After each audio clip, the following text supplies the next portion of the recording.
All right, I think we'll go ahead and get started and people can come in as we go. Um, we did have quite a few folks send in questions ahead of time since they were unable to make it today. So we are recording this for them to watch at a later time. Um, Hi, everyone. My name is Brittany Dodge, and I am the Coastal Training Program Coordinator for the Sapelo Island National Estuarine Research Reserve. Sorry, it's a mouthful. I forget it sometimes. So welcome to the Coastal Georgia Healthy Ponds webinar. This has been a great collaborative effort between several different programs, and we will meet representatives from each of these programs later. A quick run through of the agenda today. We will see a presentation from John Crabb on what stormwater ponds are and how they should function. Then we will be opening up to a Q&A and discussion with several different folks from these organizations who have a variety of backgrounds and expertise. And at the end, you will receive a short survey when you sign off. If you could please take a moment to fill that out, it would really help us understand what pond issues we need to cover in future trainings. And for those of you watching the recording, we will also be sending that out. We will also send out the invitation afterwards for our in the field day training. So we can discuss some of the things that in person that we'll be talking about here today. Just some quick housekeeping items. Please remain on mute until the discussion period. And if you have any questions throughout the presentation, please enter them in the chat and we'll be asking them at the end. Be sure to think about what problems you're facing with your own pond, what your maintenance questions or needs are, and we'll have a group discussion to hopefully answer all those questions at the end. For our presentation today, we are fortunate to have John Crabb with us. John is the president and founder of Estate Management Services. Estate Management Services Incorporated is a licensed and insured aquatics contracting and land management company that offers services to golf courses, home and property owner associations, private pond owners, apartment communities, commercial and corporate properties. They are based in Brunswick, Georgia, but have offices throughout the Southeast, and they provide multiple services, including lake and pond management, dredge services, weed harvesting, fountain installation and aeration, and trophy fish management. I'll turn it over to you, John. All right, thank you, thank you. So we're just going to kind of go over, I'm going to screen share. Yes, I'm going to get this pulled up real quick. Hopefully. There we go, slideshow. All right, so kind of what I've been tasked with is just kind of give her a general overview of the typical stormwater pond that you see along the coastal section of Georgia. State to state, some of those things change, design, layout, size, specification, all that kind of good stuff. But we're going to try to keep it centered around kind of the typical coastal Georgia area. As you can see from these two pictures, design, layout, aesthetics. John, I'm not seeing your screen. Is anyone else seeing John's screen? No. Okay. What am I doing wrong then? Do you see the green button that says share screen? Yeah, give me one second there. Share screen. Do you have multiple monitors you're looking at? No, just one. Let's see if I pick this. Does that work? There we go. All right. Slideshow. All right, now we got it? Yes. Let's see. Okay, cool. So you can see the kind of picture on the left is a neighborhood. Typically, this is what most neighborhoods want it to look like. It's a nice manicured edge, a little fountain, and then you've got houses all the way around. And this is kind of a, developers are starting to kind of doll it up a little bit so that it's more of an amenity versus an actual stormwater function, even though it performs solely as a stormwater function. Whereas the one on the right would be the typical commercial property stormwater pond that you would see. And generally there's less attention to those just because they strictly function as stormwater. So all of this has become more and more on the forefront. It basically has to do with the development of that 87 Clean Water Act. And a lot of the requirements are focused around some of these MS4 compliance, which basically is, does the stormwater pond function as it was designed? And the design is to, to hold impurities that are coming from neighborhoods, developments, that kind of thing. There's the sites minimize pollution. So what they're, the whole design is like, if you have an acre, and I'm using just loose terms, you have an acre of non-permeable surface that you are building a commercial facility, a house, a driveway, a road. This is where you have to design a pond to catch those impurities from stormwater events. And the design is to hold them and hopefully keep your impurities on property versus going to waters of the state. You'll see most of these golf courses, homeowners, commercial properties, municipal areas. And I don't see it as much, but some golf courses designed with development, you'll see stormwater actually on, stormwater pond actually on a golf course. All right. The typical homeowner buys a house that has a stormwater pond behind it and will view that as an amenity, and the developers recognize that and will try to encourage it as an amenity, even though it has a specific function. So you will see these ponds that have ornamental aquatics, fountains. They encourage it for boating. They'll stock it with fish. And that really is not the design of what those ponds are there for, but it's being used that way, right? So if a developer has just a stormwater pond in someone's backyard, as long as they develop it kind of as an amenity, the incentive is that it typically raises lot values by about 7%. A lot of homeowners are typically surprised to find out that this is a function of their stormwater system and not just an ornamental pond, with a view behind their house. Oftentimes you come into a neighborhood, it's got brand new stormwater ponds, they've done some work to it, and it looks beautiful. But given that we're catching, with these stormwater ponds, we're catching all the impurities, the sediment that's coming from your yards and roads, fertilizer that's being put out in the yard, pesticide that's been put out in the yard, and they collect into these stormwater ponds, which end up being laden with sediment and very high in nutrient, which is very supportive of excess vegetation growth.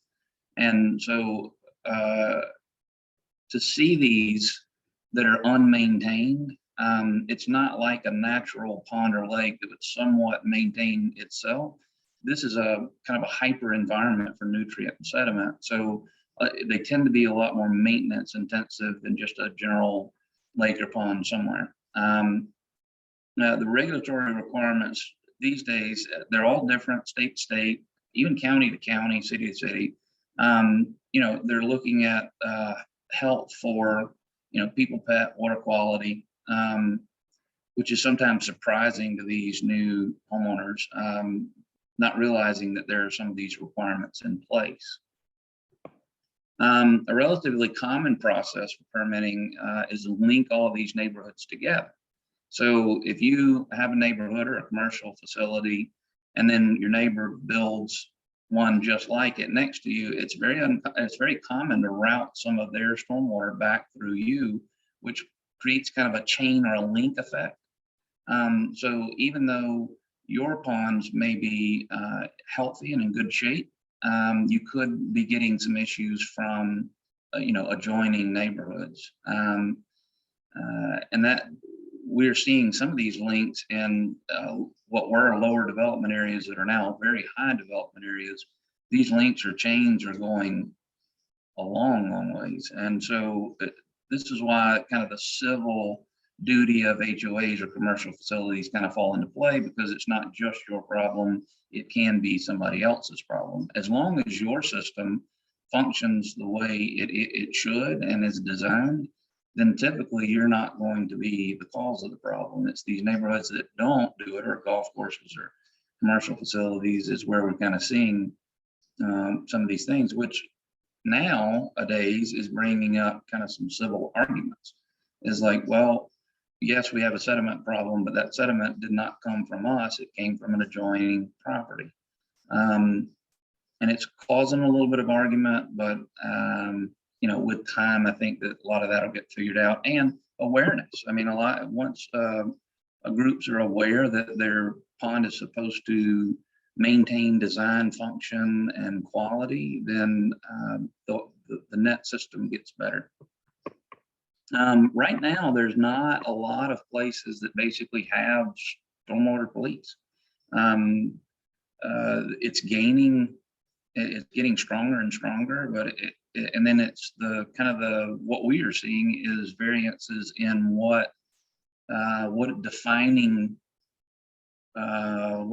measure is used for compliance, not compliance. And I think most of it is just kind of common sense, right? A lot of the inspectors that we're seeing come out, which are not very many, but the ones that are coming out are using a lot of visual cues, like, and those visual cues are how they're determining what needs to be done or not. There are definable, you know, specifics to it, but everybody's viewpoint on how you measure those definables have been different from state to state, city to city.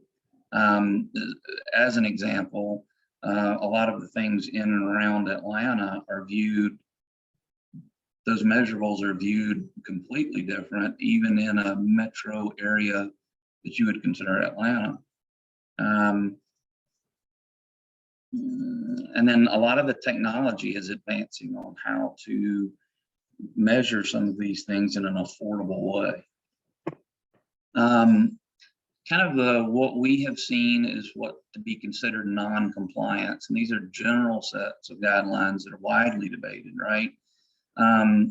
Some form of record or maintenance written, that at least there's some history of what's been done, what's not been done. I can't tell you how many times that I walk up to one of these ponds and I'll go and they'll say, well, I think it was dredged back in the 80s, or I think we sprayed for an invasive weed that was along the bank, you know, 5 years ago. Might have been 6, might have been 7, but this written form of maintenance is very, very helpful in the process. And it also, particularly if you're in HOA situations where those boards are changing in and out every couple of years, that written record is very helpful.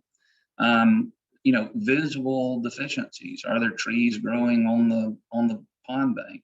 Is it overgrown with vegetation? Is sediment visible? Outfall condition. We see a lot of these, they were originally designed and built and they failed over time, and there's no maintenance, or there's no record of, you know, at least being aware of how this thing is going to degrade over time. And like an outfall structure is important because it's designed to hold a certain elevation, and it's also designed to release water at a certain rate. And if it's not functioning the way it was designed, then the actual goal of retaining impurities, nutrients, whatever, it is not being met. The water is going through too fast, or it's not holding it long enough. But those are just some visuals. Constant water level indicators, which kind of goes back to those outfall structures. If you've got these widely ranging water level, unless it was designed that way to go to a dry state, those shouldn't be there. And those are very easy to pick up visually, because there will usually be this line of mud between grass and water that indicate that there's this big fluctuation. Any unknown structural changes is a new one, like newly dug or diminished in size. We will see from time to time. Homeowners, developers may decide that, you know, I don't want that much pond here, and so they'll fill in this corner, or this corner tends to gather a lot of sediment and vegetation, so I'm just going to cover that over, or I'm going to dig it out wider. And they do this without really understanding that it's a design system, and those changes, even though subtle, can make big differences. So, you know, any kind of visual variance when you walk up to see that it doesn't look, something's missing. Sometimes you can see that, and sometimes you can't. Sometimes water chemistry inflow and discharge are tested. This is a new thing where they're looking for TSS, TDS. Is there a variance between the two?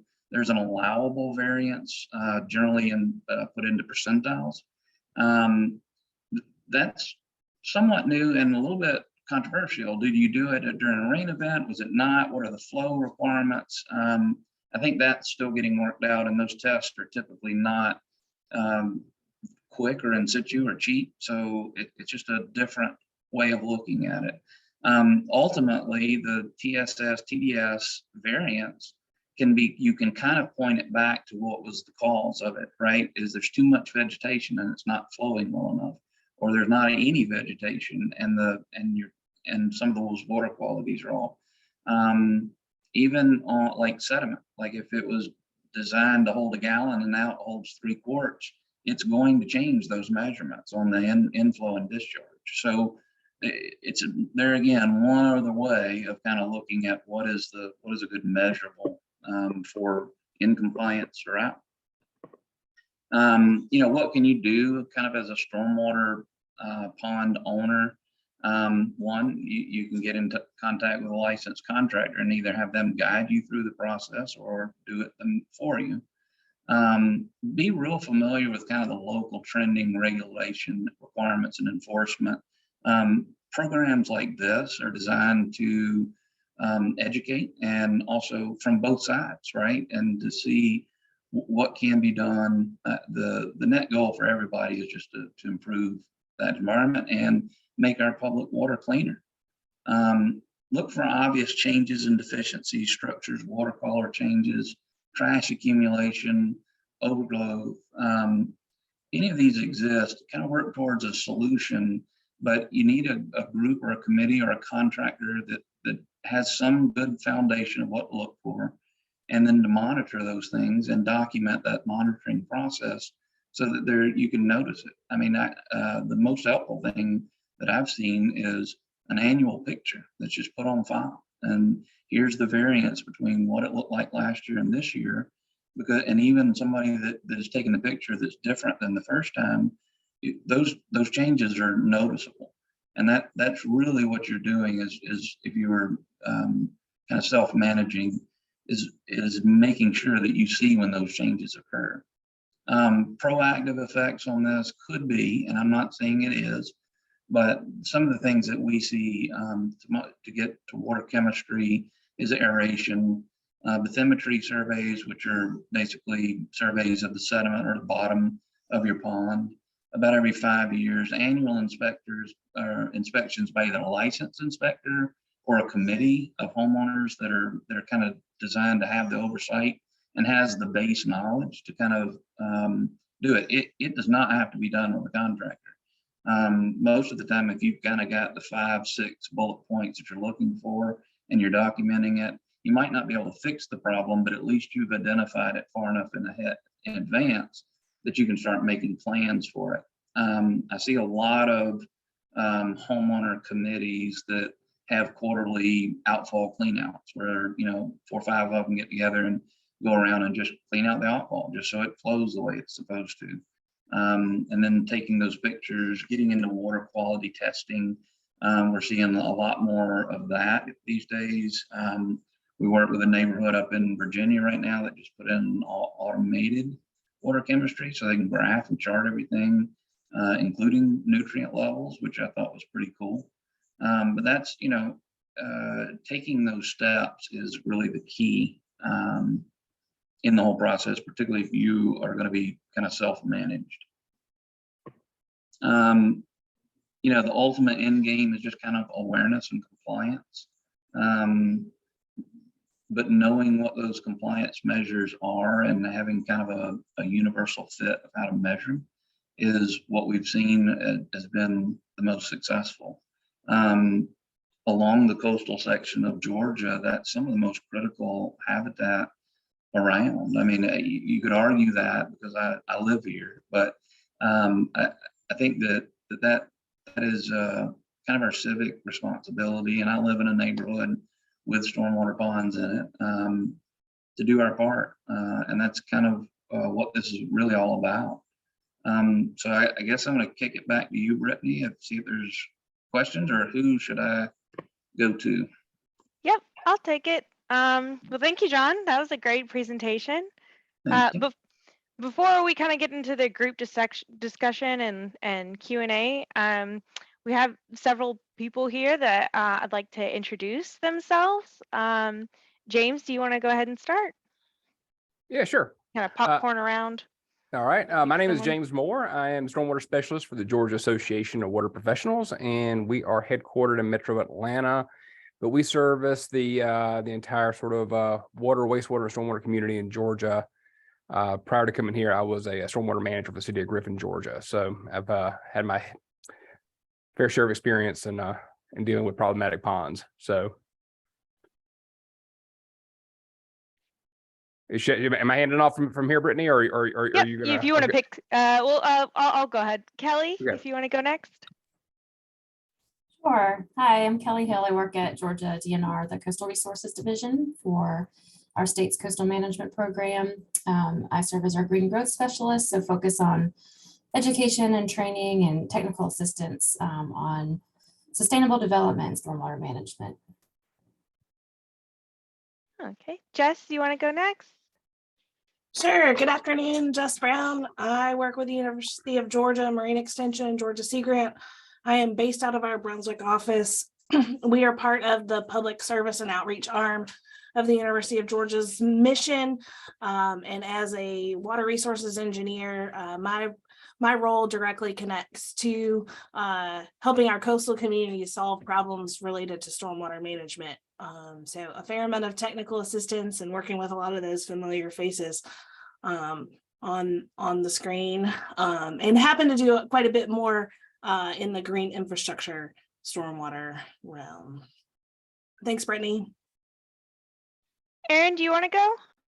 Oh, Yes. Hi, I'm Erin Cork. I'm a wildlife biologist with Georgia DNR's Wildlife Conservation Section. I work to promote better stewardship of private lands for Georgia's State Wildlife Action Plan's priority species and habitats. I'm excited to learn more from folks here, and also to see how wildlife fits into pond planning and management. Thanks. Karen, do you want to go?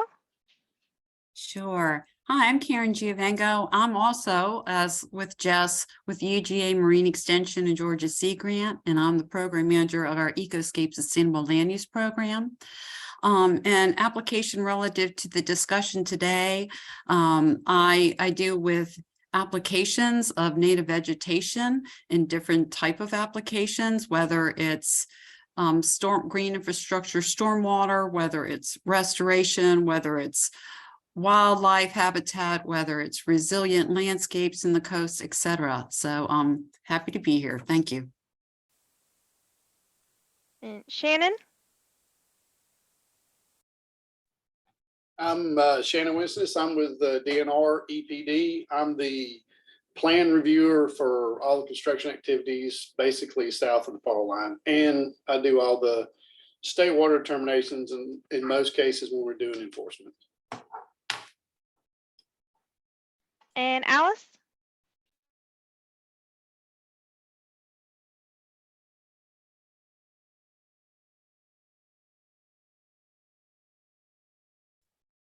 Welcome. Hi, I'm Alice with EPD.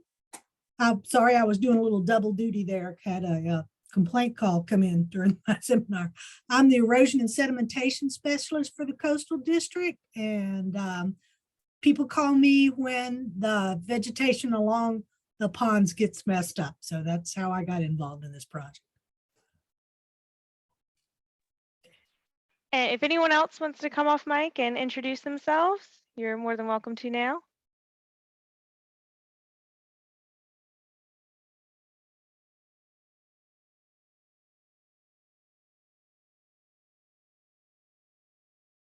Okay, well, we'll go ahead and get started. And everyone feel free to answer any questions, continue with the discussion.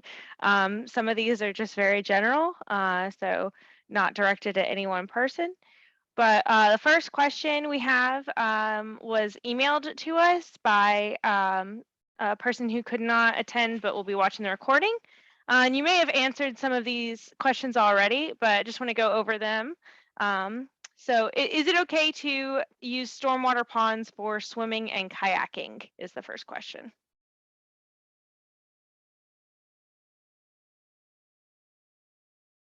That might be you or possibly even Aaron at the wildlife.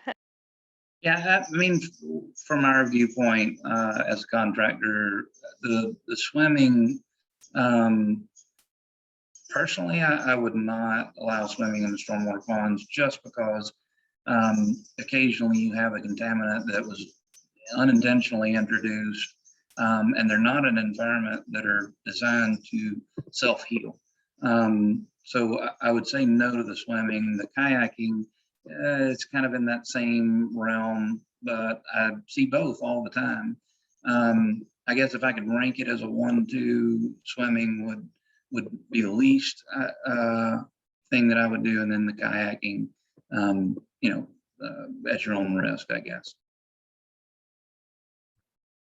This is Karen. I'd also just want to mention, relative to people allowing their pets to swim in these stormwater systems, exposure to the pets is not good. It should not be allowed. And you've got other issues such as Giardia and, other complications. So it really isn't good for people or pets.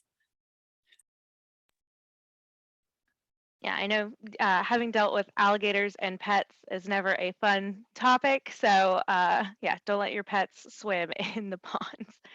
Another question that kind of relates to that was about contaminants in HOA ponds. And not a straightforward question, but the email kind of hinted at pet pollution in HOA ponds. Does anyone want to discuss that, I guess? We've had a couple of like dog parks around stormwater ponds that we've maintained or monitored chemistry to see if it could be relative to that. In extreme cases, it is, but I would say the normal activity around the pond, it's not going to be that big of a deal. What we mostly see from issues of that are relative to geese or way too many ducks. That's usually what we're seeing. This is just a personal question, but do you have like a recommendation that you do with wildlife management with geese?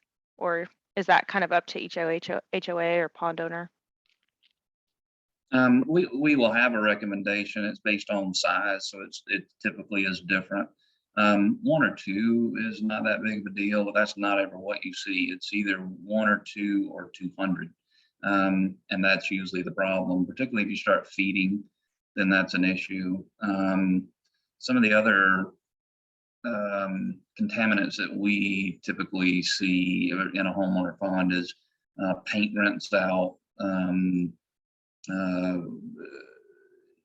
general just stuff that's done in the driveway that ends up back in the pond is what we're seeing, other than from pet waste. All right, and this question I feel like Kelly or Jess might be able to answer well. It's how do stormwater ponds affect water quality versus other stormwater infrastructure? I feel like having green infrastructure in our neighborhood would be better than a pond.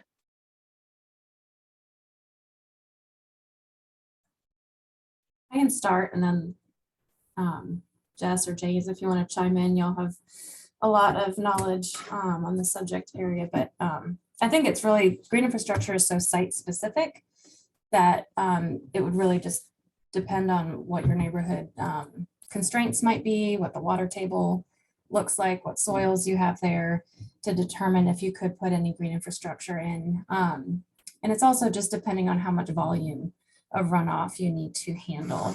Green infrastructure may not be enough if it's a larger commercial or larger subdivision type space. Sometimes you see a combination. You can do green infrastructure in addition to ponds, and then you can size down the ponds in that respect if you can take off some of the pressure with some of the green infrastructure practices. But it's great to try to attempt both, because then you can get a little more water quality improvements out of the green infrastructure, and also keep that local hydrologic cycle intact on the site versus ushering water off the property. But those are just a few internal initial things I could think of, but if y'all have others.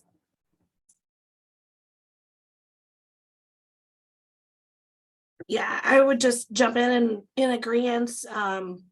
In order to maximize water quality improvements, a train or a sequence is going to be the best solution, because you're going to see a lot more of a water quality benefit from green infrastructure applications, whereas our ponds are going to be much more for a quantity aspect, even though you're going to get a little bit of both of those from each. And that's one of the things that makes it a little bit of a challenge, because you're really having to look at the specific location to maximize your best.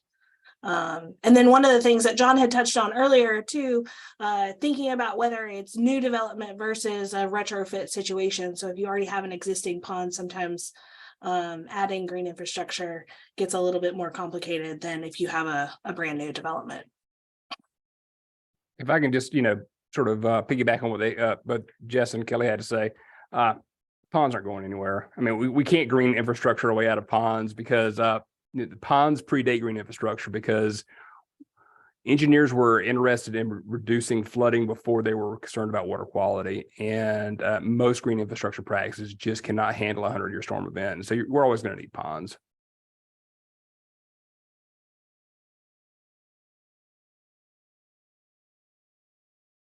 All right, and I got a few more. People were really interested in submitting questions. How do I track things that would get rid of mosquitoes? Aaron, that might be you. John? To get rid of mosquitoes, is that what they're saying?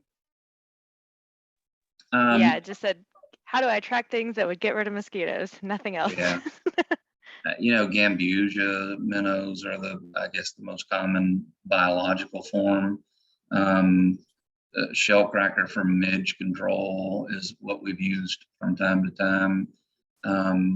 Not allowing the water to become stagnant, which could mean an aerator, but doesn't necessarily mean an aerator every time.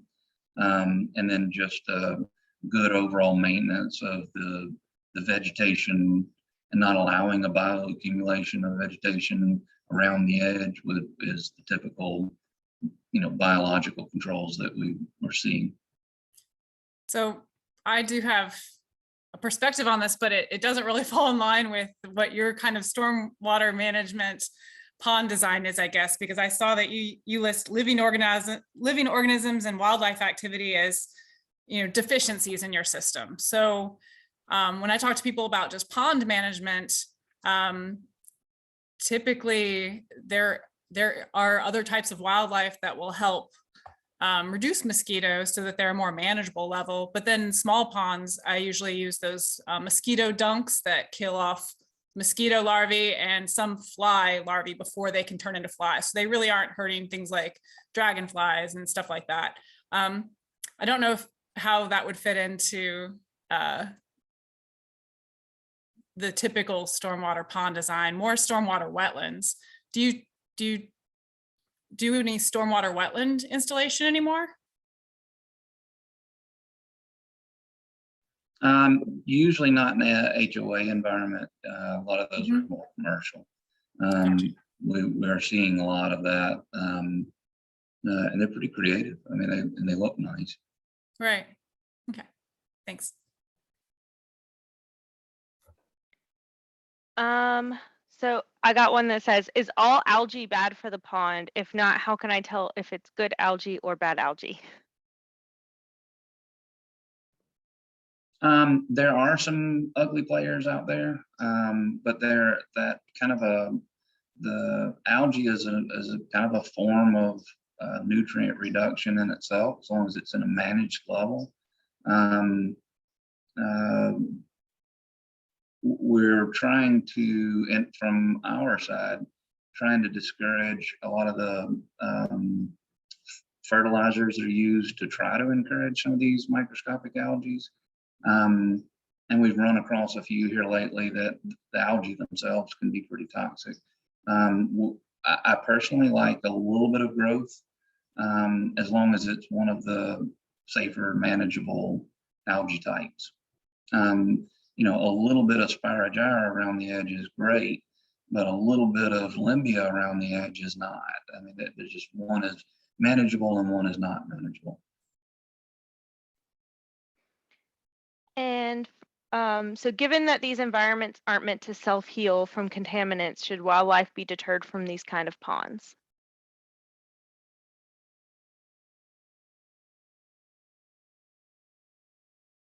I think one of the DNR group would probably be a better, because I know there's a couple of different views on that.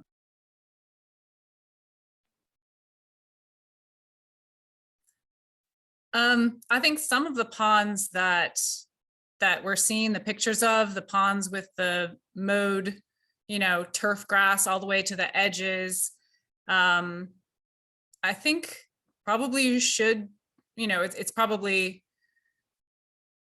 fertilizers for all that grass and more pollutants. I think that you probably don't want wildlife in those types of ponds.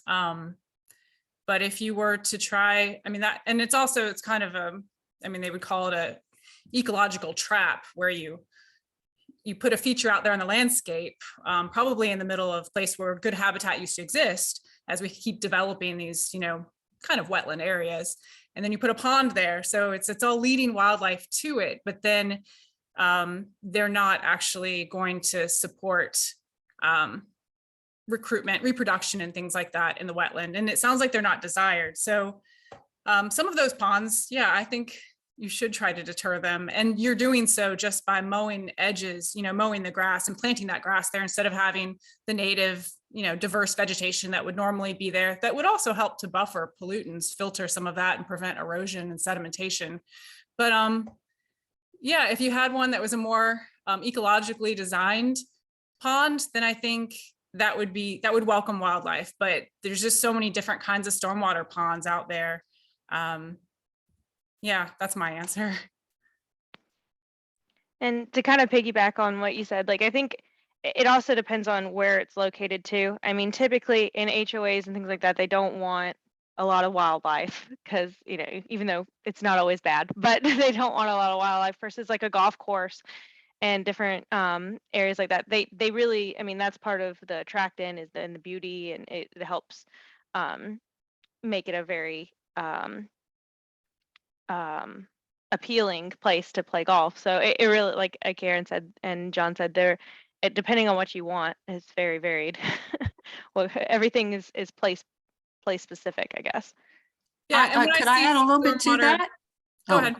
I just think, not woody vegetation, but it depends obviously on the site, size of the pond, et cetera. But, a ring of native vegetation that can be established around the perimeter of the pond, that can help improve the water quality, prevent erosion, and provide wild habitat while deterring, nuisance Canada geese. That seems to be a big issue with the HOA. So it's kind of like, it can be a catch-22. And, the vegetation, that can help reduce the need for the fertilizers and prevent all those other chemicals on the lawns from, like you said, Aaron, from preventing them from getting actually into the surrounding landscape, into the pond.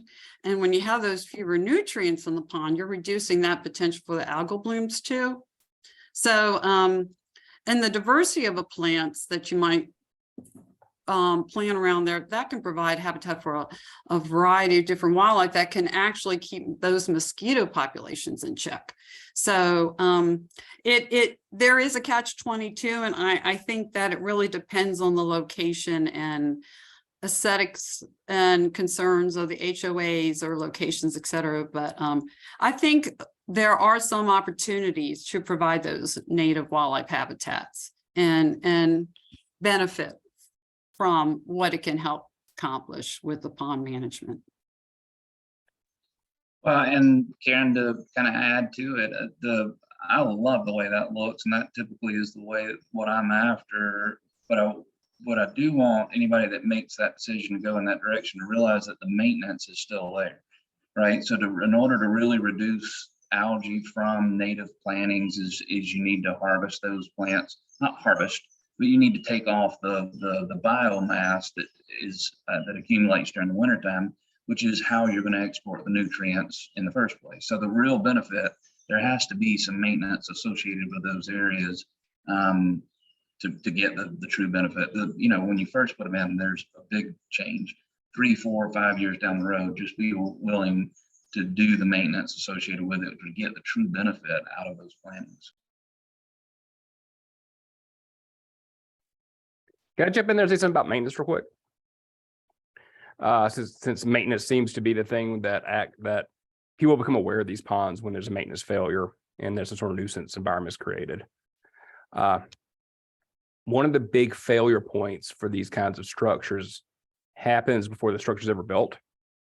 So most local development codes have some sort of model ordinance that tell developers what they need to do to be able to get their permit. And one of the things they have to do is build these ponds.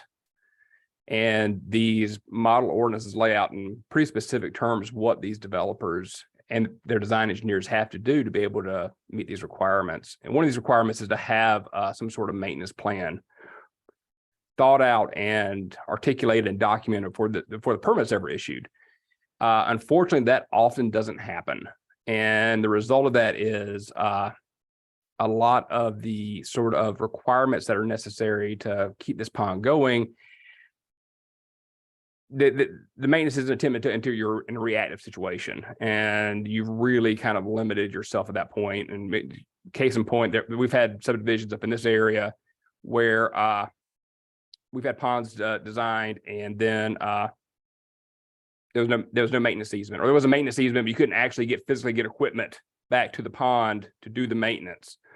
And so some of these failures that happen are failures that happen in the process, again, before the dirt's even turned. And so that's where you really need to engage your local permitting authorities, your local engineering, city engineers, things like that, to help them help you figure out solutions to some of these situations. That ties in pretty well to our next question, which is who owns the stormwater pond in our community? How do I find that information out? Because we do not have an HOA. Is it the original developer? Who is responsible for the maintenance?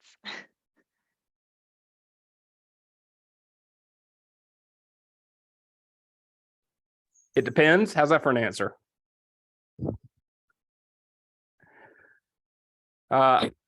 I'll lead on this one. So it really does depend. When was the pond built, and what building sort of requirements and development standards were in place at the time? That's really going to determine it.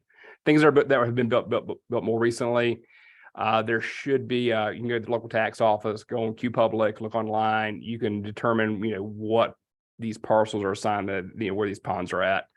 If you're talking about 20 years ago, I mean, there are situations where ponds have been built on people's backyards and it's completely within their parcel and it's their property and their problem. And, we've had situations in the past where some communities would require these ponds to be on the individual parcels, and the HOA would go out of business and people would accidentally buy detention ponds on the courthouse steps when nobody paid the taxes on them. And so in which case nobody owns them. And so it really does depend, and I think you're going to have to engage your local stormwater program or public works program to try to figure out in some cases who these things belong to. And sometimes just starting at tax maps can help make it clear if it's on somebody else's property. I've seen that.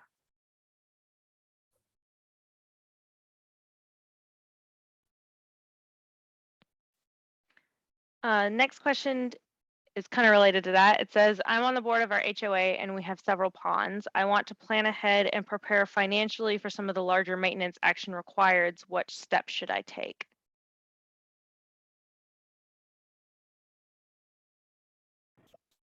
I guess get familiar with the requirements in the first place.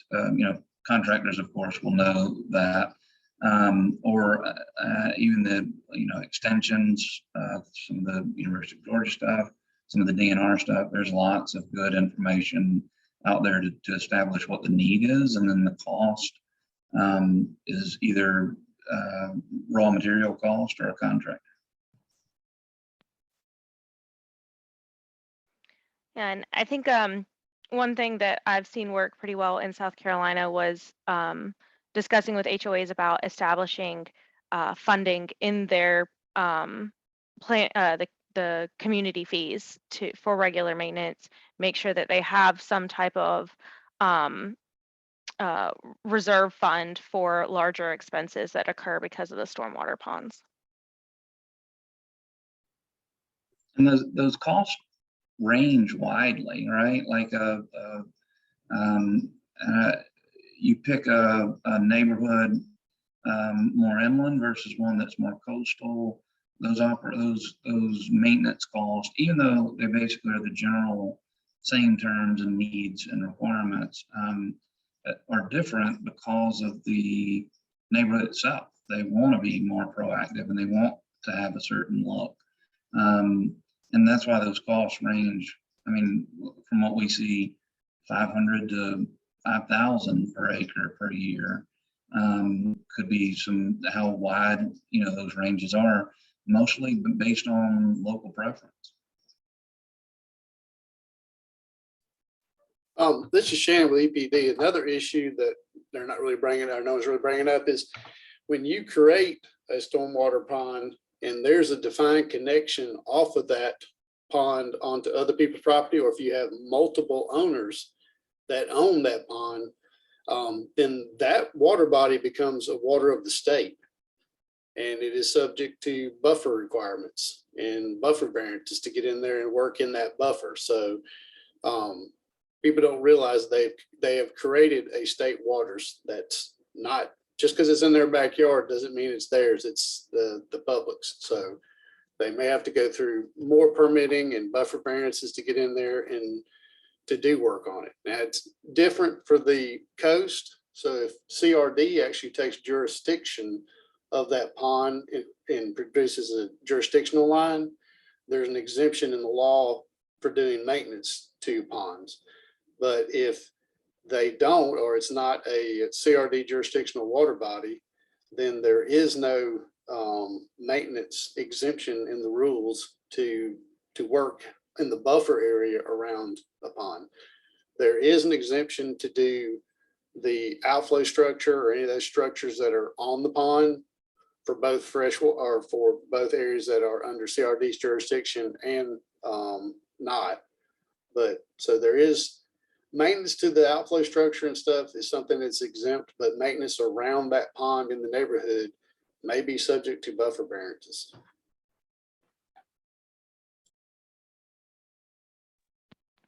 That's a great point. Thank you for bringing that up, Shannon. I think we have time for one last question, and that is, what vegetation is most desirable around the pond for the best functionality? For example, can some plant communities that are intended to be buffers around the pond inhibit the flow of water? Dense grasses, shrubs, a mosaic, question mark. Should the lowest elevations and avenues of approach generally remain free of vegetation?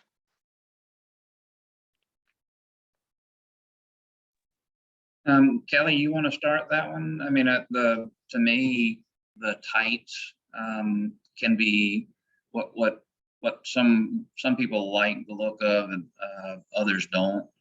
We tend to go with kind of the big three, which is pickerel, Sagittaria, iris. You get some evergreen, you get some bloom variants between the two. They're all known to be good exporters. They're relatively easy to maintain as long as the maintenance occurs on a routine basis. But what you could pick, I think, could go widely, and the state may have a little bit different approach to those more relative to native grasses. So Kelly, I'll let you go from there. My only comment on that would be depending on the situation. Again, if you're looking for erosion control, yeah, the native grasses are going to have a great root structure to help with that stabilization of soil and uptake of water. But as far as more specifics, I think Karen has some, sorry, my phone's ringing. I'm going to pass this over to Karen because she is definitely more of a native plant expert than I am. Hello, everybody. I am not an expert related to specifically stormwater pond applications, but relative to use of native plantings in the perimeter portion of the pond, you're thinking about native plants that are truly thrive in riparian buffer type of situations and scenarios. So you'd want to be very selective in terms of understanding the slope of that pond, how large it is in terms of opportunity for diversity of the plants there. And in general, I'd say a mixture of native grasses and flowering plants would likely be considered to be installed there. But depending on the slope, there might be opportunity as well to consider some of the more smaller woody shrubs, trees that wouldn't be growing and requiring huge amounts of maintenance. That's what I would suggest. I mean, they're all, as Kelly had mentioned, those root systems are going to be providing a tremendous amount of filtering of whatever is coming in with that stormwater into that pond. So aesthetically, you can really think aesthetically and design. There's so many different opportunities. You can think of more of like just 1 or 2 or 3 different plants that are clumped around that really show a very intentional mosaic throughout the pond, but it's providing those services. Or maybe the people there are really interested in attraction of certain wildlife, or they have a huge goose problem. And so, height is going to be an issue relative to trying impeding them from getting into the pond. All those things are going to be depending on the specific location. Hope that helps. John, I had a question related to that. What is the typical slope that you'd recommend in some of those HOA ponds of the bank? The 3-to-1 slope tends to be about the most common. We see some that are a lot higher than that, that we see them a lot shallower than that. Yeah. If you get much shallower than the 3-to-1, then you start having long-term erosion issues. But it doesn't mean that they're not done. And then if you wanted to plant for those shallow shelf, then probably go like Spartina Payton's, just because of its structure, ability, low growth, easy to maintain. And then, so you mentioned some of the same plants I've put around ponds too, the pickerel weed, Sagittaria, irises, and then just a step up from that, a little more terrestrial. I'm just thinking about as the question references, the best functionality. Are there any plants that, you did say earlier, no woody stuff is really going to help with functionality, right? I prefer not the woody stuff just because of the selective ability to control it in and around some of these other plants. Right. But there's lots of options once you start going into that transitional zone. The most common on the East Coast is the Spartina Backer Payton's. But even something like Thalia and some of the cannas that you can get that can kind of blend in between those zones. I do see a lot of people that have the best intention in the world, and they get kind of that intermittent plant, and they put it too wet, and then they can't figure out why they're not having success with that. So something like a pickerel is going to handle that wet footprint. Mhm. Even though something like a blue flag iris doesn't like it quite that, 6 inches deep in water, but it does like it wet all the time. There's a little bit of design that could go into it. And I guess doing some of the research to find out what zone or what area is best for that plant. And then the other mistake, I guess, that I see is not queuing in on the word native vegetation. We get a lot of non-natives, cultivars, even some invasives that hey, that was a great idea, but not really a good fit. So there's generally a good list and guidelines from the state and federal government that will kind of tell you what are those desirables for your area and what zone of that pond that they should be planted. And on the terrestrial, the drier upland part, pretty much turf grass. Is there one over another that you recommend? This question wasn't about native, it was specifically just functionality. Yeah, once you get into the terrestrial beyond, say, a pickerel or a Spartina, I don't really have a lot of advice one way or the other. I mean, I know the common ones around here, but generally you kind of get, that's kind of our dividing line of where we just refer back to terrestrial. Okay, thanks. And kind of on that, I know depending on what you're using it for can be really what you do with some of those more upland area plants. Like if you're wanting alligators around, like to not come up on the bank, probably don't put a bunch of grass that they're just going to bask on and really enjoy. You want more dense grasses or shrubs. But if you want, to see the views really well from, a home, then you want it to be a little more clear through there. So height's really important on what you're using it for. And while it's really important to consider aesthetic, vegetation, terrestrial, all of those components of these ecosystems, you also have to make sure that you're maintaining the hydrologic and the hydraulic function, because many of these are designed for that retention. And if you're encroaching on that ability to store that volume of water, you may be contributing to a much greater challenge downstream. And even from some unusual suspects, if you've got a lot of erosion, you're increasing sediment to the system, or even if your vegetation is encroaching, you can get some very minor changes to that volume storage, but can cause some pretty drastic implications.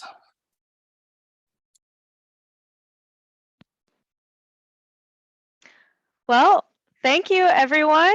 If no one else has any questions, I think that this was a great discussion and had hopefully everyone that asked to have it recorded had all their questions answered.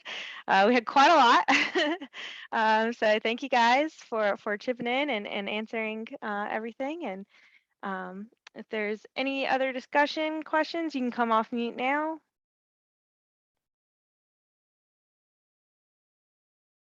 Nope. All right. Well, thank you everybody for joining in today. I will be sure to send this out, the recording out to everyone, as well as information from everyone who spoke today about contact. And thank you, John, for the presentation. That was great. Absolutely. Thank you. Bye.